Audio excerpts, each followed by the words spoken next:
We have 22 people waiting. Yeah. Weird. Yeah. We're that interesting. No Pants Friday. It's No Pants Friday.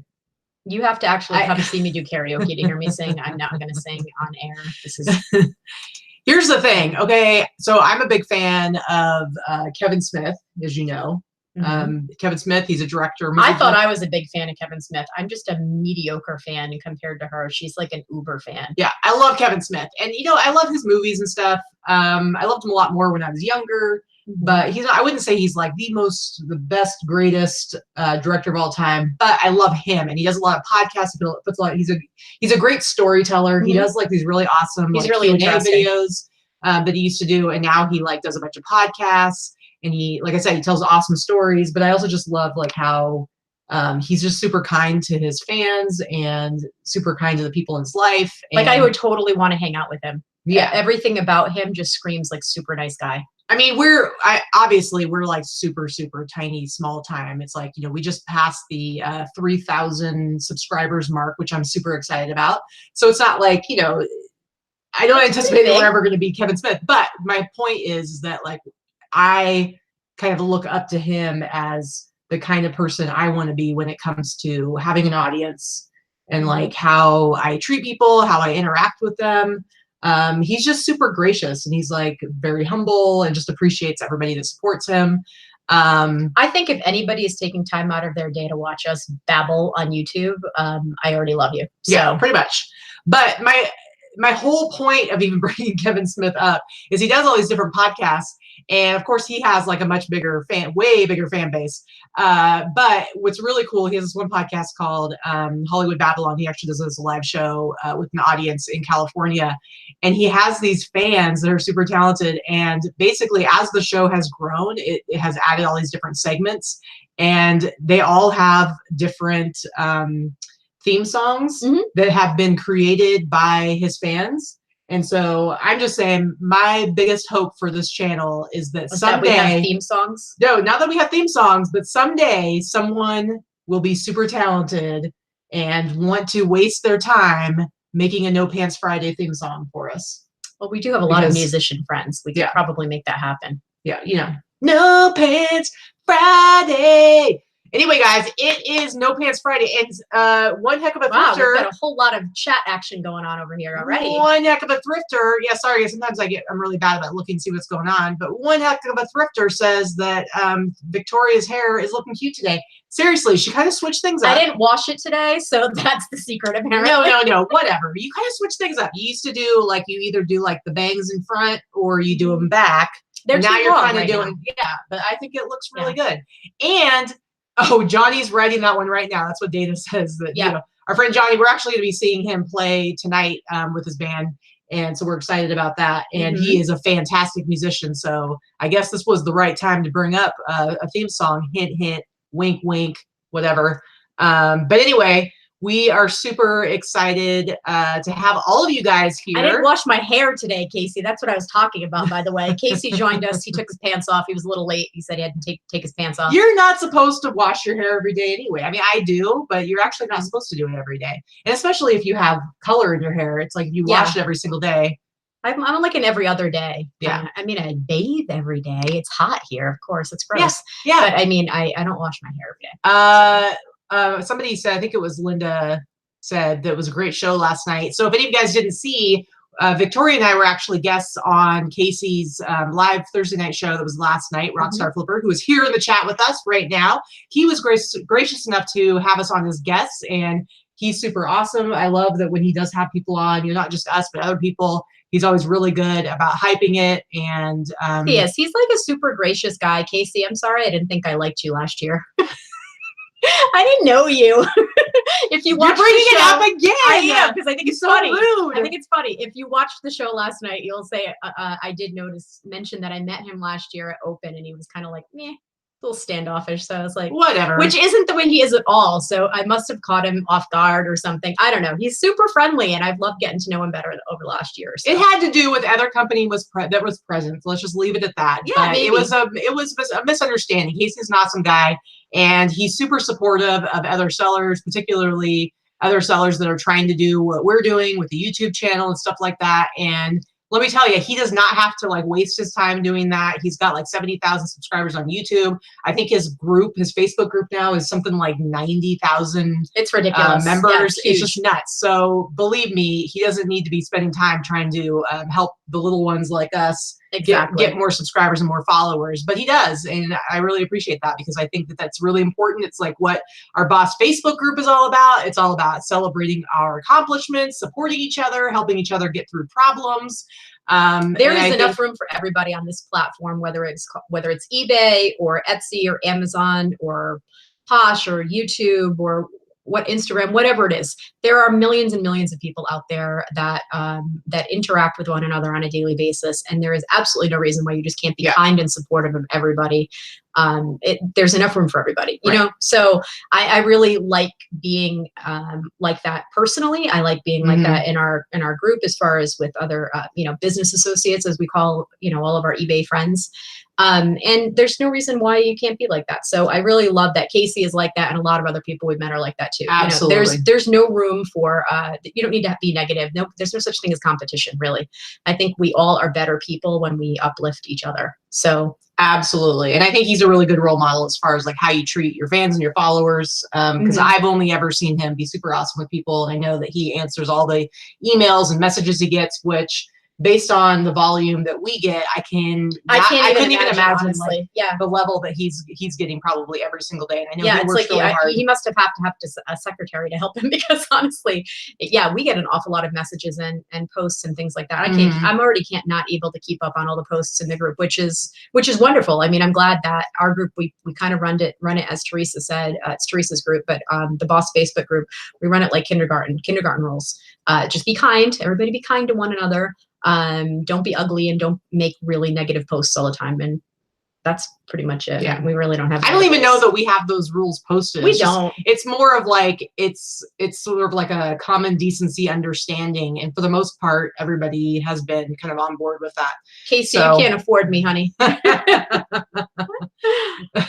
Yeah, for sure. Oh, Big Drift Thrift. So Allison, if you guys have been paying attention to the channel at all, in the chat, Allison's had said a couple of times that she's been, kind of struggling with some sales over the last like month or two, especially with all the glitches and stuff like that. And she's an awesome seller. We did the show with her where we did like a store review, and she's an amazing seller, buys great stuff, sells great stuff. And so she's been kind of frustrated. And has a fantastic Instagram account, honestly. So Big Drift Thrift, if you want to follow her.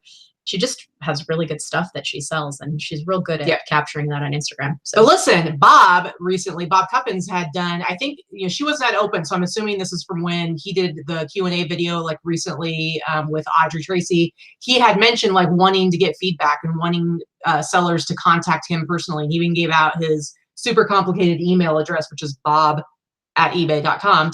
And he was asking for feedback. And so I don't know what she said to him, but apparently she did email him and did send him some feedback. And I'm assuming was talking about her frustrations with her sales and not really sure what the problem is. Because seriously, we reviewed her store and she's got it dialed in. It's really nice. Yeah, she knows what she's doing. Yeah, she sources great stuff, lists great stuff.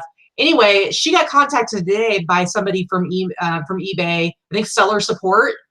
Basically, they were asking for her store ID, and they're going to go in and review it and talk to her about what she can, what's going on with it, what the issues might be, and try to help her work through whatever the problems are. So I think that's pretty awesome. I love that, like, they actually reached out and they're individual working on it. seller support does exist. Yeah.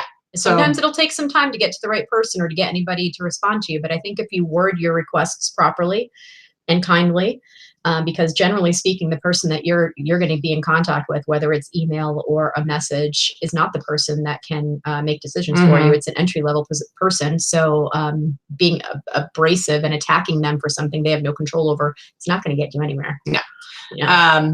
But yeah, so it's super nice to see that they're getting back. And Exclusive Elegance, Heather just brought up the infamous picture of the guy with this banana swimsuit from Vegas. Listen, Casey might be scared right now, but I'm not going to show it again, as tempted as I am. But seriously, we've done it enough. You guys should go back and watch Casey's show from last night. I pretty much did a lot of harassing and showing of the photographs from Fremont Street here in Vegas during eBay Open Week.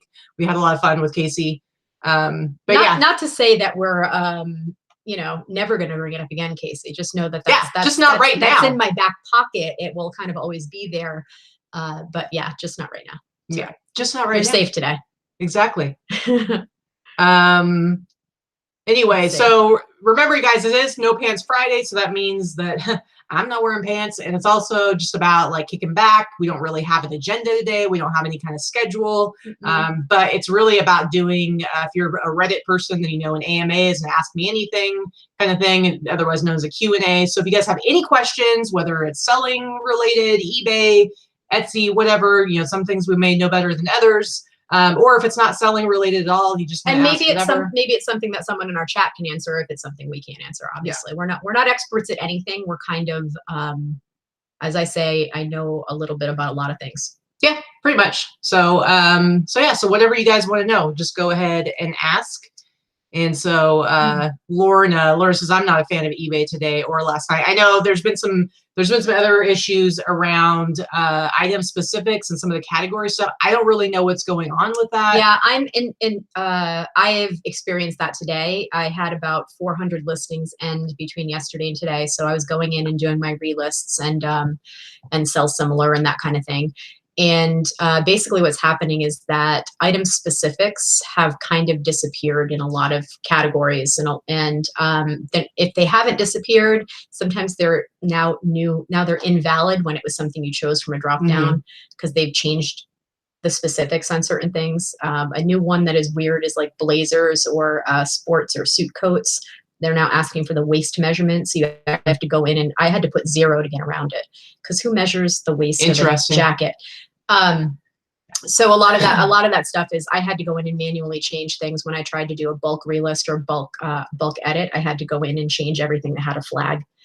I will say, you know, we're going to try and see if we can find out more information about it if it's something that continues to happen. I will say, as far as the item specifics thing goes, I did have it happen to me because every day I have been ending my oldest listings and like a handful of my oldest listings going in and reworking them. And I went to do sell similar and it didn't have any item specifics at all, you know, where it asks you like the brand and the size and the color and the pattern and all that stuff. It just wasn't there at all. And I ended up it just happened on a couple of them. And so I left them alone, closed them down. And then later in the day, I went back and did sell similar again, and they were fine. So I don't think that is anything that they're taking away at all. I think it just, for whatever reason, on some people's computers, it's another glitchy thing. Yeah, but so we'll see. It doesn't make it okay. You know, it's definitely a frustrating thing, but there are workarounds. If it's not something that you're able to fix, or if it's not something easy for you to fix, I know that Lorna had quite a few issues with hers last night. Definitely message eBay for Business and let them know, because they do need to know about these glitches. You know, always let them know. The more people talk to them and the more people message them about things, you know, they are aware of certain issues. So they know that it's not an individual isolated incident. So if it's not like a huge emergency, like don't bother calling, because then you're just going to clog up the call line. But unless you have concierge, I would call. If you have concierge, call. If you don't wait on hold for an hour. Just send a message through eBay for Business on Facebook. They will get back to you for sure. Somebody asked if I've lost weight, and yes, I have. I have done that. She has. I have not. She has. Yeah, we started doing, so when we very first got together, when we met at eBay Open last year, I was probably like the heaviest I've ever been at that point. So, you know, you were probably a good 45 pounds, 50 pounds heavier than you are now. Probably. I don't know, because I wasn't weighing myself at all, because I generally don't. But then, you know, not that you weren't still adorable. I mean, let me just, you know. Apparently she thought I was pretty cute anyway. Yeah. But anyway, then during the first part of our relationship getting together, we were living apart and we had like a lot of issues going on that were out of our control. And it was a very stressful kind of situation and time period. And so both of us kind of lost some weight from the stress diet. And then I moved here, and then things were awesome. And so then it was, you know, back to eating delicious food a little too much. And so we started doing keto, like maybe a couple months ago? Like 3 months ago we started. Yeah, but we kind of went back, you know, we would stop for a little bit because we'd like go to We'd stop for a weekend or a week or whatever. Yeah. Yeah. Anyway, so I had lost some weight that way. And then when she went away to camp, I decided to do some experimentation with the whole like one meal a day kind of thing. Experimentation? Experimentation? Is that Did I say that incorrectly? Experimentation. What's experimenting? I don't know. Anyway, I was trying out the whole 1 meal a day thing, and that's when I came up with my taco diet, which is basically, you know, I have coffee and water and tea during the day, and then I eat my tacos at night, and it seems to be working. She seems to do really well. I will say that keto didn't really work for me. I will say that even being strict on the keto diet, I didn't find myself losing weight the way that she does. So personally for me, paleo was what had worked for me last year. I still have about 10 pounds to go. Yeah. I'm about 10 pounds up from where I was in December. I'm not real happy about that. So I'm all about the 1 meal a day and restrictive calories. Personally. Yeah, Dorothy says intermittent fasting. Well, the reality is that any, I mean, you can call it a diet, you can call it whatever you want, a lifestyle, anything, any diet that's out there where you're trying to lose weight, it doesn't really matter. It all comes down to you need a calorie deficit. Like that's the only way. And everybody's body responds differently to things. Like I'm, you know, I'll say it. I'm menopausal, so you know, some people much more difficult to lose weight when you're in that state. So a couple questions here. We had Christiane said it's a word. Look it up. I know it's a word. It was how she pronounced it that was whatever. Weird. All right, let's see. We've got some questions here. Let's go back. Yes, hiking versus donut loving. It's true. I love donuts, but you know, hiking 3 times is not what made her lose, you know, 45 pounds. No. Well, I just watched a really interesting video the other day about how they're basically saying like exercise is not an effective weight loss method. And, you know, not to say don't exercise because you need to exercise because it's really healthy for you, good for your heart, and it's going to make you live longer if you exercise for sure. But basically what it was breaking it down to is that you burn most of your calories when you are just in resting mode. Mm-hmm. And exercise is a very small part of that. And really what affects weight loss is what you eat. Yeah, I mean, most people say, what is it, like 60% or 80% of weight loss choices are made in the kitchen, not the gym or something like that. Well, they say even when you go to like a gym and you exercise a whole bunch, for one thing, it slows you down at other parts of the day. Like there's some sort of like psychological thing, like subconscious thing where you actually slow down the rest of the day. And there are other things that you do that kind of work against whatever you have burned off in that moment. And something like, you know, you eat like a cheeseburger, you've got to like do heavy exercise for an hour to burn that off. So it's really about the food, because they followed like this tribe of people in Africa who are super lean and they're super active. And what they found was that they were burning pretty much the same amount of calories as anybody else in any other country. It was really all about their diet. And so I don't know. She's like, I want to eat whatever I want. Not true. I know it works for me. I want to eat whatever I want, guys. So, okay. Weird diets don't work for me. I just have to, you know, I have to be really conscious of the calories. I like the 1 meal a day thing because I can. Yeah, I can do that. Because I'm fine. Like I'm not somebody who like is starving when I wake up in the morning, so it's not a big deal to me. And then I get to eat whatever I want at that 1 meal, as long as it's within a certain. I generally eat once a day anyway. That, you know, until you got here, I was a 1 meal a day person anyway. So. Yep. Like I'm working on it. Like a Krispy Kreme donut is only like 180 calories. So let's say for me, I'm 5'10". I gotta stick, if I want to lose like a pound a week, I'm supposed to do like 1,400, 1,500 calories a day. Mm-hmm. I can have like a 1,200 calorie dinner. I can eat like a couple of Krispy Kreme donuts and I'm good to go. I'm losing my weight. So It sounds good to me. Okay. So eBay question real quick. Hip Flippin' Mama. What's up, Mama? She had a question about concierge because she was at Open, and anybody that was at Open was, we got our concierge extended from last year, and all the new people at Open this year got concierge. You don't have to do anything. I don't know how long it's going to take, but you still call the same number. And at some point you're going to realize that when you call whatever the number is that ends in 3229, they're whatever number it is. When you call, they'll say, something concierge, please wait a moment, blah, blah. So it automatically, once they put you in the system, it automatically recognizes like your number that you're calling from. If you stop talking for 2 seconds. Shut your mouth. I think I need a buzzer. Like I can't get a word in edgewise. What's the problem? Sometimes. Actually, last year, the way they did it is they sent you an email. It said, welcome to concierge service. And you just clicked on the email and verified some information and you were in. And then some people got some phone calls. So they did say that it's probably, I did hear that it's happening in like September or something like that, or August. So Yeah. you should get something in the next couple weeks. Anyway, it's pretty good. It's a great program, and anyone that was at Open, you're going to be able to experience it, especially for Q4, which was great. I'm so glad they extended it for people that went this year. I hope they're able to, roll it out to more people at some point. I don't know what their plans are with that, but it's a great program. Yeah. Jesse Hosman, I was tempted to not even read your question because you have confessed that you are wearing pants right now. And I'm telling you, it hurts me. It hurts me deep inside. But despite the fact that you were wearing pants, we will answer your question. You wanted us to talk a little bit more about the whole FedEx label prices. Yes, that was a comment inside the boss group, I believe. So basically, FedEx is a drop-down option in your shipping options through eBay. You can always add it on your business policies. You can make it one of your options, what have you.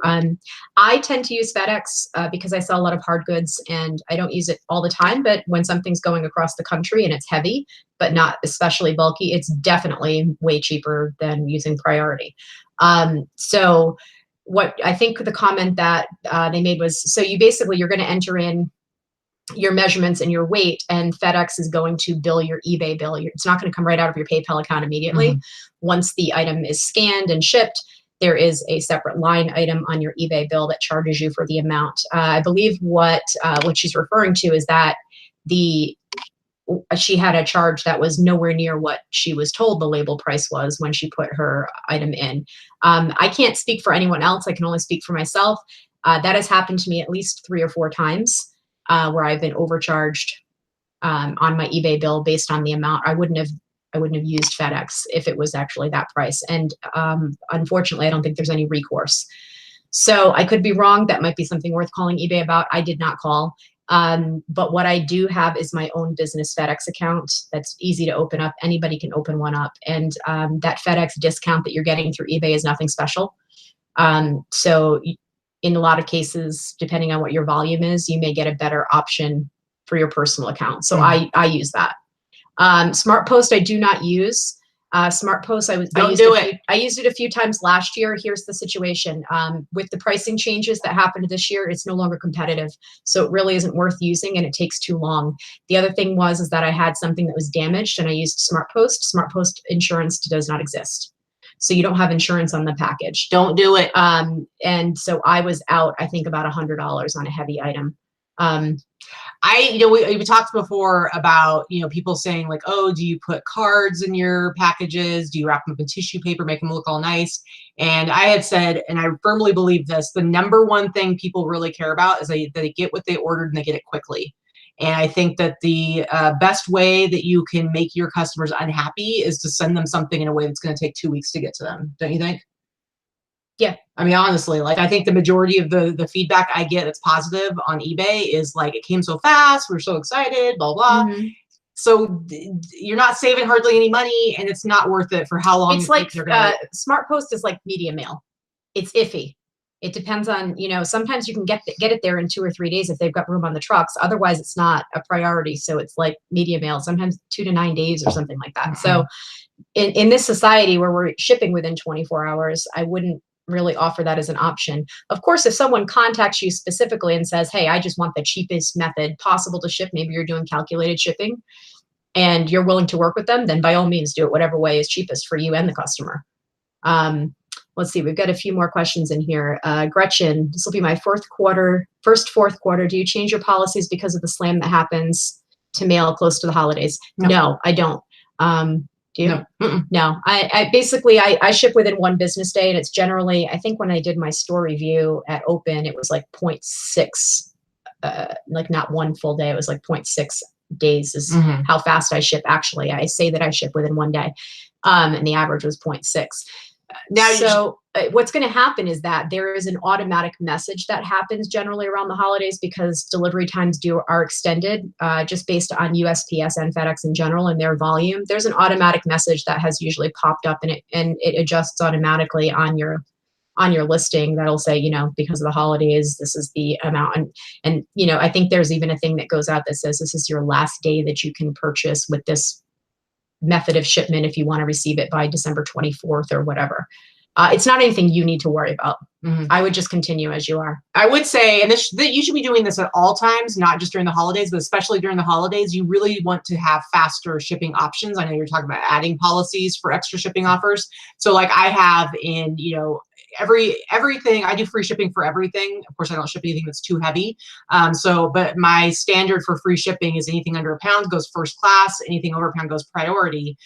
So all my first class stuff also fits in a padded flat rate mailer. So I offer, they can pay $6.95 to get it priority, or they can pay $22.95 to get it express. And that's for everything that's first class. Everything that's over £1 that fits in a padded flat rate mailer, I do that for free. But then again, they can pay $22.95 to get express, which is 1-day delivery. Mm-hmm. So you want to make sure that even the stuff that you're sending, if you're sending first class, make sure that you have the option for at least priority, if not express as well, because you're going to get to that point where it's a couple weeks before Christmas and people are going to want to get stuff even faster. And you don't want them to have to like go through the process of it, sending you a message, you changing your listing. You just want those automatically there. I always have an option for at least priority for my first class. I don't offer express, but if you want to, that's great. And occasionally someone will ask me, and it's always around the holidays or every once in a while, maybe once or twice a year, someone will be like, they'll buy something on a Thursday. Like, I need to have this by Saturday morning. And priority, you really can't guarantee. It's estimated 2 to 3 days usually, but you can't guarantee it'll be there on time. Express you can. So I just charge them extra, and I've done it that way. But Thrifty Katie wants to know, for items you are cross-posting to Etsy, are your prices identical to what you have them listed on eBay? And she's asking, or he's asking, I don't know. I'm assuming Kitty's a girl. Probably asking because they've heard that others say they often price higher on Etsy. I used to price higher on Etsy. Now I price exactly the same because I don't care. I just want it to move out. And it's just easier if I just do that way, but I know you do it differently. Yeah, I actually do price higher. I price, my rule of thumb is I price everything $10 higher on Etsy for no other reason other than they sell. So, and I don't have a lot on Etsy. I actually just looked at my store. I sold something on Etsy yesterday for the first time in like 6 months. But yeah, I have 65 items in my store on Etsy, and they're all over a year old. So I actually just went in and refreshed a couple of things today. I'm going to be starting to add again next week, but it's about $10 higher than what I have in my eBay store. Hip Flip Mama wants to know, I slid down one bra strap. Does that count? You're getting closer. Stacy, is that $22.95 the most expensive cost for Express? No, it's not. Okay, so Express, I only offer Express, automatically offer it for extra pay on anything I'm sending first class, or anything, basically anything that will fit in a padded flat rate mailer, because there is an Express padded flat rate mailer, and that costs around $22, and so I just make it $22.95. The reason I don't offer it on the rest of the stuff, now if they ask me, I would, is because then everything that doesn't fit into a padded flat rate mailer, I have varying weights and stuff, and it's just going to alter it's going to make the price more. But I just didn't want to have a whole bunch of different policies. So it just simplified it for me. But most of what I sell does fit in a padded flat rate mailer. So you got some other questions there. Oh, somebody, yeah, I'm scrolling back a little bit further. Sorry. You keep looking. Somebody asked a very important question. You scrolled, so now I can't see who said it, but Boston cream donut or jelly. And I will say I do enjoy a jelly donut occasionally. It has to be like raspberry. I won't do like strawberry, anything like that, or like lemon's really yummy. But I do love a good like Bavarian cream donut. My favorite donut ever is if somebody makes it really well, is the kind that has the maple on top and then the Bavarian cream inside. And so like at Voodoo Donuts in Portland, it is called a McMinnville cream donut. And then they have the Portland cream, which is chocolate maple. Oh, it's delicious, delicious. So that's one of my favorites. Chocolate on top and Bavarian cream inside is Boston cream. Well, yeah, whatever. I prefer, to answer that question, semantics, guys. I prefer vanilla cream donuts. I like the white vanilla cream donuts. If we're talking Krispy Kreme, they're just the regular glazed donut is what I like. All right, can we stop talking about donuts now, please? No, we cannot. There were more questions. That's why I have scrolled over there. Trish says, Boston cream, obviously. Boston, from Boston. All right, I had questions here. Do you guys see how sassy she's getting today? Here's the thing, guys. We got a lot of feedback about the chair height and the camera angles, and that she always looked really tiny. So we adjusted them, and now she's more sassy than ever. More sassy than ever. I'm getting tattooed nonstop, and I don't think I can handle it. I'm going to start throwing stuff. Really? All right. Okay, so let me see. Brenda had a question here. Victoria, can you refresh my mind on what is regional A and regional B boxes? So regional A and regional B boxes are the free boxes from the post office for priority, and they're basically based on, it's a flat price based on the proximity to where you're shipping. So the regional A box, I believe, goes to 15 pounds, and the regional B box, I don't know. Who knows?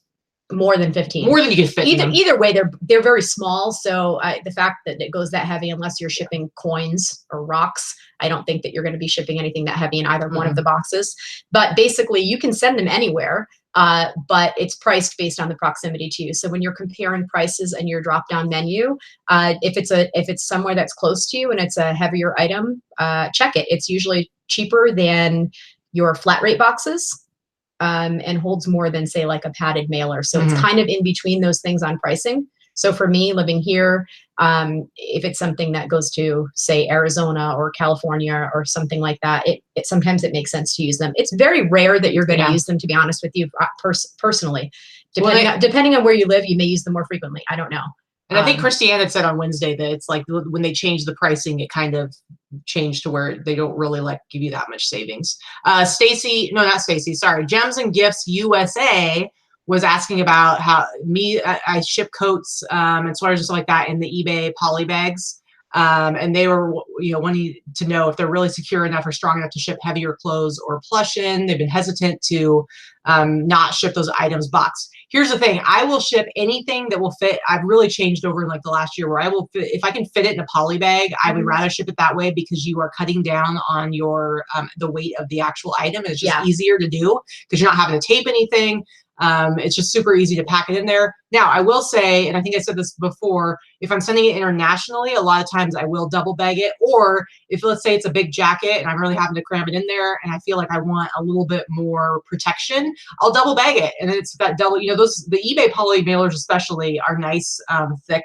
Yeah, I use them for everything. I'll double bag it if it's something that has maybe a sharp edge to it. Sometimes I'll ship handbags or like backpacks and things like that. If it's got like a hook or a clasp or something that may, damage the packaging, I will double bag it. But honestly, it's lighter than a box, and it's the same thing that catalog companies or any online company is using to ship. If you order something from Macy's or Bloomingdale's or Nordstrom or Kohl's or JCPenney, whatever, it's coming in a poly bag.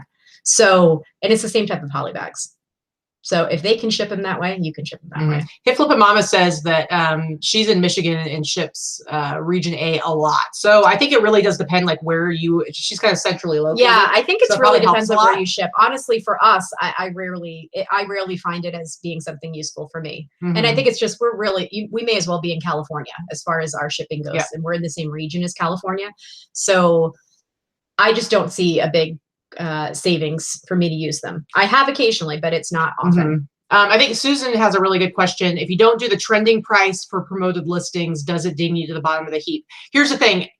Okay, if all things are the same, if given that all things are the same, let's say we each have identical listings, everything's exactly the same, which pretty much is never, ever, ever going to happen. But if we are exactly the same and I'm doing trending rates for my promoted listings and she's only doing 3%, mine's going to be higher than hers. Absolutely. But you got to understand that with eBay, when it comes to their search algorithms, and this counts for promoted listings as well, they look at everything. There are a lot of factors that go into that. And that's where you want to make sure that you have the best listing possible with the best policies possible, following on the best practices, because everything like price, pictures, whether or not you do free shipping, whether or not you accept returns, free returns, or like 30-day, whatever, all those things are going to add together. And even like your feedback score does contribute a little bit to your, there's lots of factors, tons and tons of factors. And none of us really understand how the search algorithms work or how the promoted algorithms work. If we all knew how these things worked, we'd play the system and those people would make the most money. So that's the thing. None of us really know exactly how it works. Yes. But yes, what rate you do for your promoted listings is going to affect it, but everything else is too. So it's not automatically going to make you lower than somebody who's doing trending rates. Let's say they don't take returns, but they do trending rates, they're probably going to be lower than you. All right, let me see. There are some questions here that I was trying to get. Sorry. Okay, so Christiane said the regional boxes are not a flat price. Yeah, sorry. I knew it does. I know it's not a flat price, but I know that it does depend on where you're sending it, depending on how close it is to you. Let me see. Do we use eBay boxes or bags for Posh sales? Therese says, neither one of us sell on Posh, but I use them for my Etsy I use them for sales, Etsy. Who cares? Bonanza, whatever. I'm not I mean, nobody cares. Maybe somebody's gonna be like, oh, this is weird, but it's like, whatever. Karen Kaz asked, what's the name of the blankets that I find at thrift stores? Do they have a label? If not, how do you know you found one? There's two different kinds. There are the San Marcos blankets and there are beater lac blankets. Both are acrylic blankets. They still make beater lac, at least. I'm not sure if they still make San Marcos. The ones that are made in West Germany by both brands are the most collectible. Those are the obviously the most vintage, because West Germany is not even a thing anymore. So they do have labels. If they don't have labels, the only way that you're going to be able to tell is once you get to know the type of blanket, unfortunately, because they do still make similar types of blankets that don't feel exactly the same and that don't look exactly the same, that are current inexpensive types of blankets. So unless it has a label, if you're not sure, don't get it, because they're not, the newer ones are not really worth anything. So honestly, I guess it's something you have to just get to know. But they do have labels. So sometimes the label will be worn, sometimes the label will be cut off, and then you're kind of, it's a mess. But it's kind of like once you know certain brands, you kind of know, like if I found a Pendleton. Yeah, and like Jassa just said, San Marcos blankets are made in Mexico. Not all of them, actually. Yeah. San Marcos may be made in Mexico now, but there are some that are made in West Germany, depending on how old they are, because I actually have a few that I just recently listed that were West Germany. So it does depend on what generation or what year you're finding them in. You know, the ones that are from the 70s, 80s, and early 90s are the ones that are the most collectible. And if you find San Marcos blankets with colors and certain animals, some are more collectible than others. The Aztec print ones from the 80s that are San Marcos are highly collectible. Yeah, they're just a really well-made, thick acrylic blanket. They're usually reversible. They're the ones that have animals on them. They remind me of like my high school boyfriend had one in his mom's basement because that was like the thing. So yeah, I mean, they're heavy, thick, and comfortable, and they wash really well. So a lot of times I'll find them at a thrift store and they're kind of dirty or grungy or whatever, and I just throw them in the washing machine and they clean up really nicely. And you know, with Pendleton, like Pendleton board shirt, I could find one with all the tags cut out of it, and I would know 100% that it was a Pendleton shirt. It's like there's certain brands where it's like you just kind of know once you've been doing it for a while. But somebody, Gretchen totally called me out because apparently Louie was asking about No Pants Friday, and it's true. I am a mockery of a sham. I do wear no pants every day of the week, not just Fridays. That's true. If I don't have to go anywhere, now I'm gonna have to go to the store after this. I will put pants on, guys. But as long as I am home, why wear pants? Now I do wear boxer briefs, so it's basically like I'm wearing shorts. But for one thing, we're in Vegas. It's a little warmer here. Yeah, we have air conditioning on, but it's usually a little warm. And I want to be comfortable. And so I'm gonna walk around in my underwear. And depending on who is coming over, I may or may not put pants on even then. So Dana comes here at least once a week, and she gets to hang out with me in my underwear. So Brenda, you have a peacock blanket. We need to talk. You do. I'm obsessed with peacocks, right? I have an entire bedroom dedicated to peacocks. I have a peacock Christmas tree that is up year round in my house. My office has a lot of peacock stuff. I have a full sleeve peacock tattoo. I'm liking the peacocks. Sarah wants to know if she has free shipping. Does it mean in the case of return, shipping is on me? It depends on what your return policy is, and it depends on the reason for the return. So if you have buyer paid returns, if it's just a remorse return, so let's say it doesn't fit or they just change their mind. If it's buyer paid returns, then they pay. If you're doing free returns like we are, then it doesn't matter the reason. Whatever the reason is for the return, then you pay. So it just all depends. So.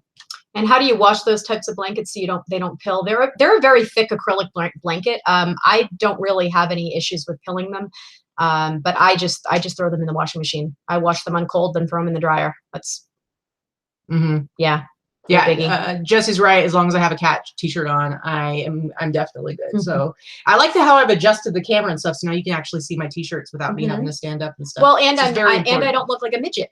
Yeah, and you don't look like a midget. Although a little person, in case we have any, I'm sorry, I don't mean to offend any watchers. Although apparently that may be height challenged seating situation has caused you to be a little bit too big for your britches because you're getting pretty sassy and bossy. I'm just saying, guys. I'm just saying.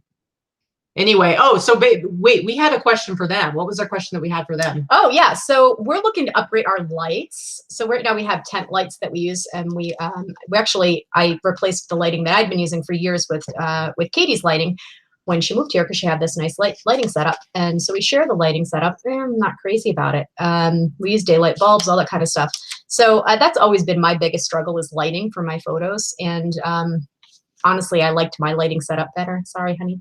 Whatever. But her photos always look great, but I think it's partly because of what she has photographed. She's using a half mannequin flat on an area, and it's usually like a shirt or a jacket. So I'm also much more techie, and so I use the pro version of my my camera app on my phone, and so I'm able to adjust like the brightness and the white level and all that stuff. Well, I don't. Anyway, she doesn't. So I don't like to edit my photos, and I never used to. And so now I tend to find myself having to edit them and brighten them up because there's shadows, or it's kind of yellow, or I'm not crazy about the lighting. So does anybody here use those ring lights? If you happen to go to that panel discussion thing that we were part of at the Nevada Blind Center, you saw their fantastic lighting setup. Their stuff is obviously more for things that go on a counter. I think my issue with my stuff is I have a lot of hard goods that are on a table, and I have actual three-dimensional mannequins. And I think that changes how the lighting works for me. So I'm not crazy about these. We're looking to do the ring light setup with like 2 or 3 on a stand. If anybody uses any, let us know. Let us know. Let us know what you do. If you use them, not only the exact ring lights that you use, but also if you could take a picture of your photo setup, so we can see how you have it set up. That would be really cool. We're also going to get a ring light for in here because we have really terrible lighting in here. So yeah, whatever you can do to give us feedback, just send it to us. Lucy B found a deluxe Scrabble, but hasn't listed yet because of shipping. How do you ship those? I use free shipping, and then I'm either going to send it priority or FedEx, depending on where it's going. But it just depends on, I mean, they're usually 4 to 5 pounds, I believe, if it's the deluxe Scrabble.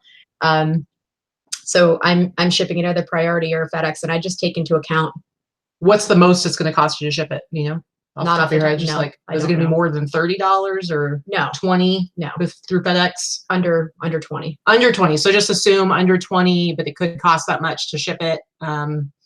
And you can do it FedEx or Hip Flip and Mama. eBay Open Workshop said not to use overhead lights, bounce light off the white background. Yeah, we don't use overhead lights. We actually have a pretty decent light setup, and it's actually not an inexpensive one, but it's only like $60. Oh, okay, actually it wasn't too bad then. I think mine cost more than I had there before. Never mind. I've never actually really had a problem with lighting. This is the first time that it's really kind of being a pain in my tuchus. So I would like to upgrade our lighting setup, and I really like those ring lights. Jeanette, but those are expensive. That's like a $300 investment. Yeah, Jeanette said that that Chris is going to use the Blind Center setup. So when we had our thing Friday after open, where we got to go to the Nevada Blind Center, they have an eBay store, and they just recently this last year put in a whole new building for their whole organization, including the part that does the eBay stuff. And their photo setup, they had 4 different ring lights, which I'm sure are probably pretty expensive. And they had 4, and they had them mounted on these on the like lever arms, which is great. But they're doing stuff that's countertop photography, and that would be good for my hard goods. But it was pretty cool. It would probably be good for Katie's stuff too, but I'm not going to take over a whole wall. Our backdrop is actually my sliding glass doors that lead outside. So we've got some because it's a big area, and we use light blocking curtains. So I've got a double layer of curtains there. I have white, and then I have dark gray, and that's what we use as our backdrop. And that way we're not taking up another room, a whole other room with photography. So I'd like to have them on a stand. so that they're movable. Yeah. We keep them up for most of the time, unless I'm having a house party or entertaining or something like that. Most people know, everybody knows what we do for a living. So it is what it is. My mannequins are in the corner with my lights in the living room. Whatever, we just dress them up like Victoria 2.0. Okay. I like the ring lights. There's one ring light where it's like on a stand, and then there's a little thing that you can hook your cell phone right onto it so you can take the pictures and stuff. So I think that's pretty cool. Somebody said that they just caught they're just catching the show for the first time. Heather Reynolds, and it's a fun show. Glad that she stopped by. So welcome, Heather. Awesome to have you here. Hi. We try to be entertaining, we try. And sometimes it works. Yeah. Yeah, I loved the ring lights. I've already liked them before. I've seen other people use them. They're super bright. It's just good to figure out whether we need like 2 or 3. I think we need 3 to make it work properly with what we're trying to do. Plus, we need a countertop, smaller one for in here. Yeah. So 10K is going to use the blind center setup. I think that's great. Lori Rickson says that Rally Roots uses a ring light, and they have a video about their lighting setup. So I should totally check that video out, because I know their pictures are really good. Yeah, so they are. Yeah, I think we're going to have to go bug Ryan and Allie and find out what they have.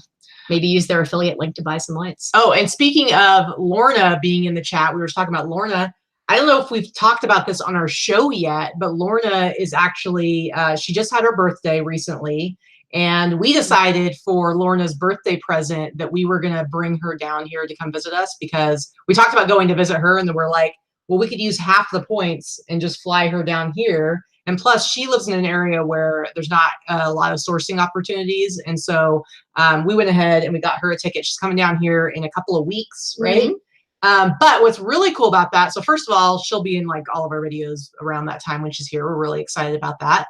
But what we're really excited about is Dorothy, who came and did the live haul show. She was the one that tried to replace me with the pink wig. Dorothy has an issue that I'm sure some of you guys probably have as well, where she loves sourcing a little too much. And she's gotten herself to the point where she has way too much. She said she probably has like over 1,000 items that are not listed at all. And she's got them filling up like multiple rooms in her house. And it's to the point where it's so overwhelming that she doesn't really know what to do. So why don't you tell us what is going to be happening that week when Lorna's here? So we're doing a hostile takeover, basically.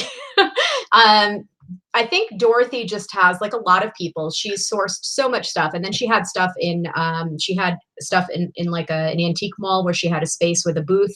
And then she ended up having to take stuff out of that place. And then I think she had another store that she had some stuff in. So basically her whole house has been taken over by inventory at this point. And she has a ton that is unlisted, several rooms that are not able to be used as the rooms they're supposed to be used as. And I'm not throwing her under the bus by saying this. She actually did a couple little videos herself disclosing the issue. So what I said was Dorothy lives about 2 miles away from me. And I said that Katie and I are going to go over and help her, and Lauren is going to go help her when she's here. And I think we may even have Glenda come down from St. George. And the 4 of us are going to attack her house one day, 5 of us, including Dorothy. And we're just going to help her sort.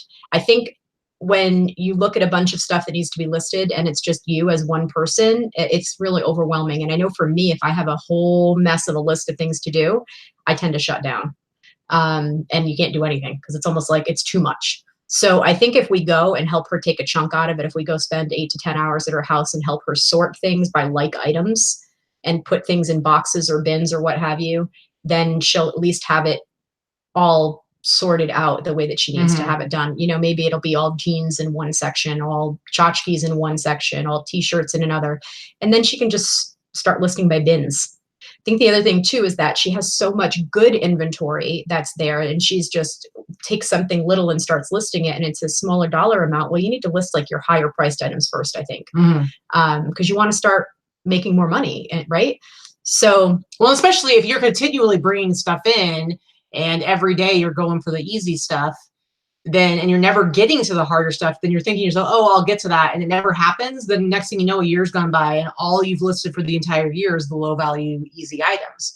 And so we don't really necessarily know exactly how this is all going to turn out. But definitely you guys should be paying attention because I will be documenting Dorothy it. said that we can film some. Yeah.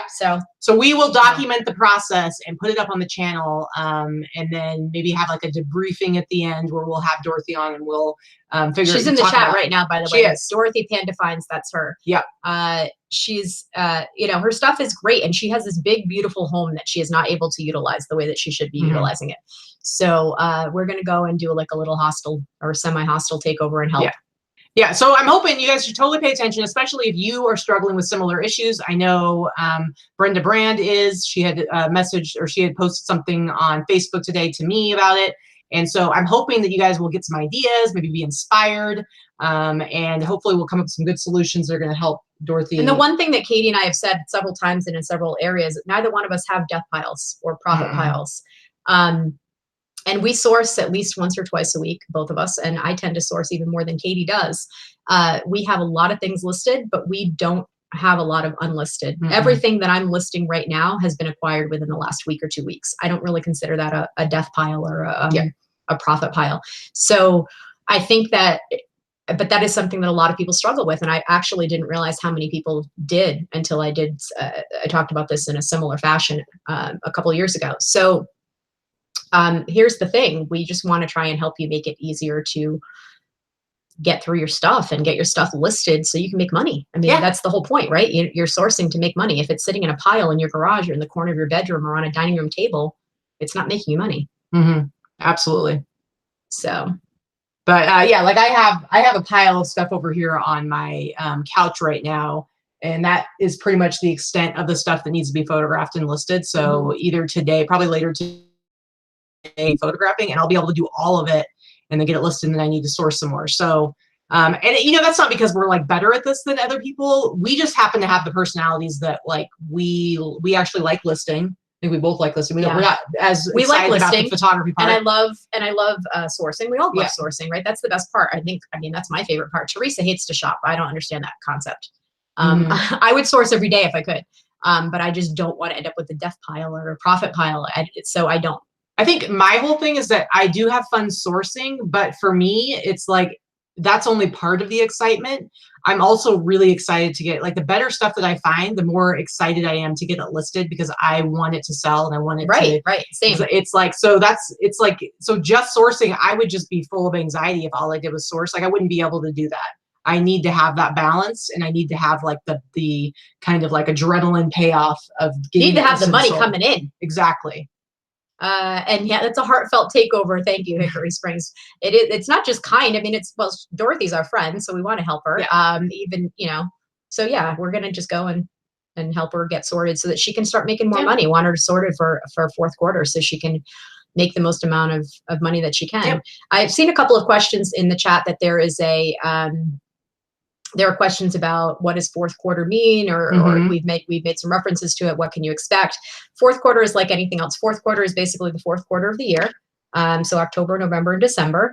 Those are the 3 busiest months for online sales in any capacity. Online sales, retail sales in general. That's at the end of back to school into Christmas and holiday shopping. So really, if you have good items listed and you have enough items listed, for me, I probably do at least 30 to 40% of my business for the year within those 3 months. It's just, I don't know about double, triple, quadruple. It depends. Everybody's different, but my sales significantly increase, and it does not matter if you're selling used or new items. No, anything.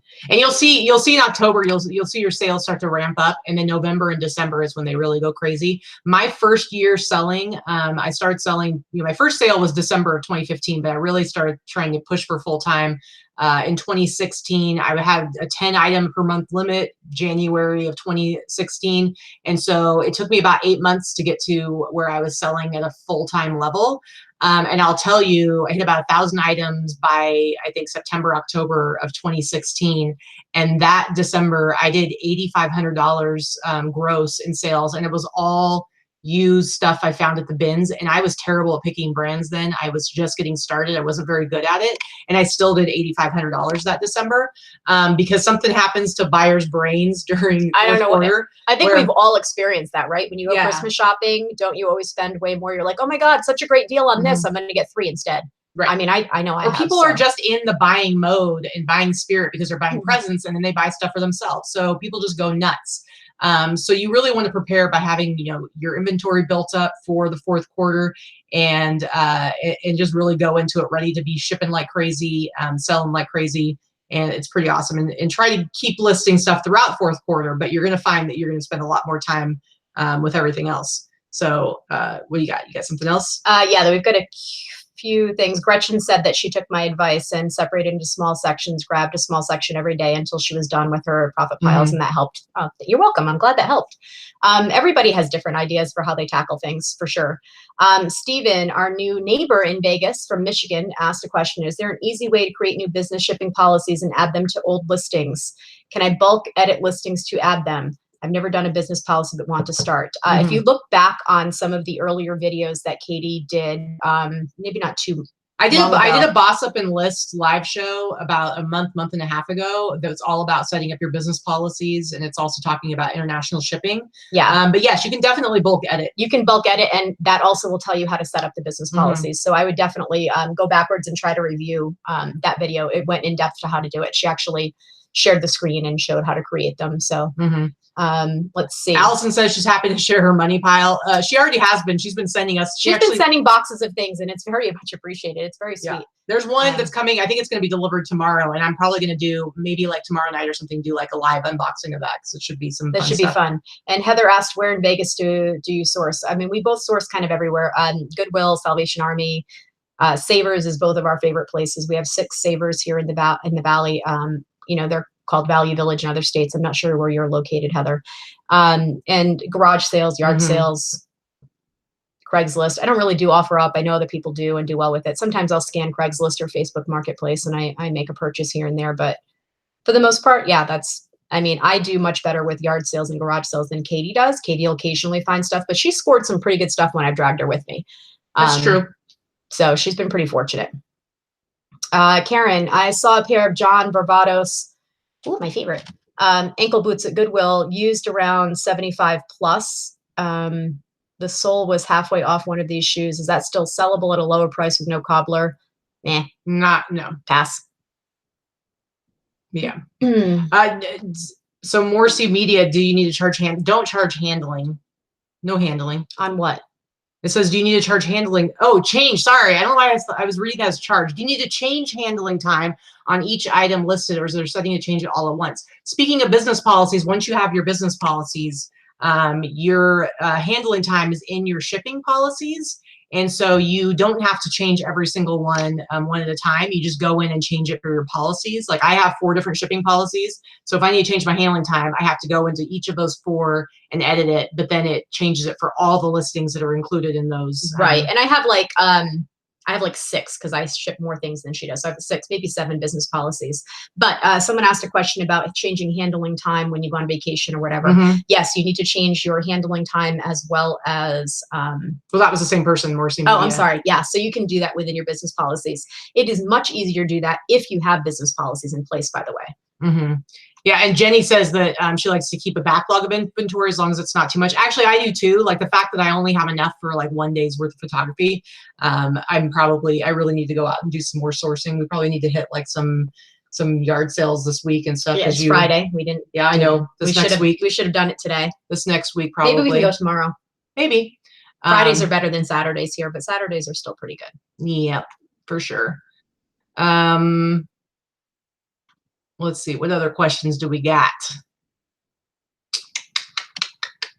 Looks like Lorna was attacked by the dog, and the dog had some comments for us, but no questions. So Diana just had lumbar surgery, so I have to go slow and easy. Yeah, please go slow and easy. Please. I hope you feel better soon. Yep. But yeah, and Dorothy, don't be scared. Don't be scared. It's going to be so awesome. We're going to make you work, and we're going to be all sweaty and gross by the end of the day. But hey, it'll be worth it. Yeah, it's going to be. Then we'll let you buy us ice cream or something nice. Well, I figure that her payment is letting me film there because I think it's going to be really good content. I want ice cream. Okay, you can have ice. You don't even like ice cream. What are you talking about? I'm just saying, I want something. Get some donuts. Maybe donuts. There you go. Anyway, so does anybody else have any other questions or anything else they want to ask us or any other comments and whatnot? Sandra says, well, I know it's time to sell when my wife says, weren't you supposed to sell that? Yeah, that's usually the case. I'm pretty anal about keeping the house really clean and neat. I will say anybody that's been to my house kind of knows that I'm a little bit, not OCD, because I certainly have a nice layer of desert dust on just about everything. So it's clean, but I really don't like to have merchandise anywhere but where it's supposed to be. And for that, I mean, you know, we can each have a small pile in our office that needs to be worked on, and then the rest needs to be listed and put away. And that's kind of how I feel. And that's how I've always been. So when my office gets too full of merchandise, because I will not put anything away unless it's listed, I get anxious. So yeah. Oh, Thrifty Santa in his house. What's up, Thrifty Santa? Ho. It was awesome to meet you too. Susan Weirs says that she just booked the Luxor for late October. And is asking about lunch. Yeah, definitely let us know when you're in town. Sure. We would love to, meet people. Anybody, so for sure. Melissa Carver, at what point would you suggest one upgrade their store? It depends on how many listings you have. Where are you for listings right now? I guess, what's that question? There is the point where there's like a calculator somewhere where you can see. There is a store calculator. I would definitely Google that eBay store calculator, and it'll come up. That's definitely a good thing to put in. And then look at it. I mean, because right now, here's the thing. Okay, so 275. I think you're probably okay right now. I think I would wait when you get up over 300 or 350. You might want to upgrade to like the premier store. I think it is. Again, premium store. Sorry, but that's $59.95 a month. So you've got to check and see which one makes sense for you. Here's the thing, though. I'm also a big believer that if you are really serious about selling, you don't necessarily have to wait for that break-even point. You can always do something like a little bit earlier, move up to a premium store, and then you have to force yourself to list to take full advantage of it. That's just me. I mean, that's what I did, and it worked for me. Now, if you're somebody who's going to like go and buy that, you know, pay for that premium store and then not bother to get around to listing. But Melissa, I mean, what's the difference in the price? $30 a month? Yeah. You're going to make that in one sale. Melissa, just do it. But we know Melissa from this, she's the one that's like, she started doing eBay while she was like 7 months pregnant. I think she was listing about an hour after the baby was delivered. I'm pretty sure she was listing while the baby was coming out. I'm just saying. So I feel like for you specifically, Melissa, go ahead and get the premium store and then just go ahead and do it. It's $59.95 a month if you commit to having doing it for a year. You don't have to pay for a year up front, but you just have to commit to doing it for a year, and it's $59.95. I would definitely do that. I mean, that's what I have. I'm in that space in between premier store and anchor store. I really do wish they'd come up with something in between. I run out of listings. I have 2,400 listings. I run out of listings by the 8th of the month. Yeah. But it still does not make sense for me to upgrade to anchor yet. It's not like you get too big of a jump. It's too big of a jump to go from 59 to 299, I believe it is. So. Oh yeah, if you're trying to get to 1,000 listings by the end of this month, and I know you well enough to know you're probably going to hit that number. So go ahead and do it. Absolutely. And the thing is that the sooner you sign up for that premium store, it's just going to motivate you that much more to make sure that you hit that goal. So go for it. Yeah. Yeah, I would definitely do that then for sure. Yeah. And yeah, they do need to come up with something in between. That's been mentioned a million times, and there's no plans to do that anytime soon. They listen to us, but I don't know. That's not something they're running with. They are coming up with something bigger than Anchor though for those sellers. So yay. Christiane asked earlier, do we track cost of goods on each item, or do we just do an average? I don't track them on each item. I don't either. I just keep my receipts every year, and for what I spend on my purchases for my items, and then what my sales are, and then all my other deductions and things like that. I generally know or have an idea of what I've paid for something. I have a pretty good memory. Like when something sells, I'm like, oh yeah, I only paid $5 for that. So I do pretty much know. Like I sold something yesterday for $220 that I bought 6 months ago for $15, and I remember what I paid for it. But I don't keep track of it individually. Joe wants to know if it's just us two listing up to 2,400 a month. Do you have part-time help? So first of all, we have two completely separate stores, and neither one of us lists 2,400 items a month. No. I have 2,400 items in my store, and that's my store. She has about 1,600 in her store, and I tend to hover around that. And I sell, what I say, but I sell about 200 items a month. So, and I tend to stay about the same. So I list, and I list about 300 items a month, I would say. Yeah, so I was growing a little bit, but yeah, same here. So I'm always growing a little bit. Like I always try to be listing more than I'm selling. But I don't have any help right now. Vicky does have Dana helping her a little bit. Yeah, Dana works 4 hours a week to take photos for me. So she takes about 50% of my photos. And actually I'm just adding more hours back to her for fourth quarter for now, trying to help me cross post to Etsy. So starting next week, I'll be cross posting quite a lot to Etsy. I just added 6 hours a week for her just to be doing Etsy. So it should be like a lot. Yeah. Should be doing at least a couple hundred a week to Etsy. So that'd be good. What size store do you have? You have premium, right? At premium. Yeah. $59.95 a month. Yeah, I have an anchor store, but the only reason I have an anchor store is because when I won the Shine Award last year, part of the award was that I get to have a free anchor store for a year. So that's the only reason I have it. As soon as that runs out here in a couple of months, I will go right back to having a premium store and having to pay extra for my extra listings. Unfortunately, it's been pretty nice not having to worry about any of that, but I will go back to that. Yeah. For sure. So let's see. Big thrift. Everything, Allison. Everything I buy costs $1. No kidding. Or 50 cents. I Seriously. There's been a couple of Bill Penny asked a couple of times, how can you tell if something is vintage with tags? That's a pretty broad question. We have had a couple people ask us to teach them about vintage clothing, and I think that we're going to do a whole show on that at some point soon. Yeah. It's something you just learn over time, and I know that sounds like a really dismissive answer, but it's the truth. A lot of factors that go into it. You know, there's a lot of different factors where you can tell if something's vintage. It's by knowing styles by the decade, by knowing what tags looked like by fabric content, by where the item was made, whether it has a union label or not. A lot of it's based on the materials that are used in the clothing item. And then you'll start to learn brands. And so there's like, what is that? The vintage whatever guild. What's that website? Yeah, Vintage Fashion Guild. They have a lot. They have a lot of vintage tags, but their vintage tags really only go up to about 1980. So they're true vintage. They're considered true vintage, and true vintage will go so prior to 1980.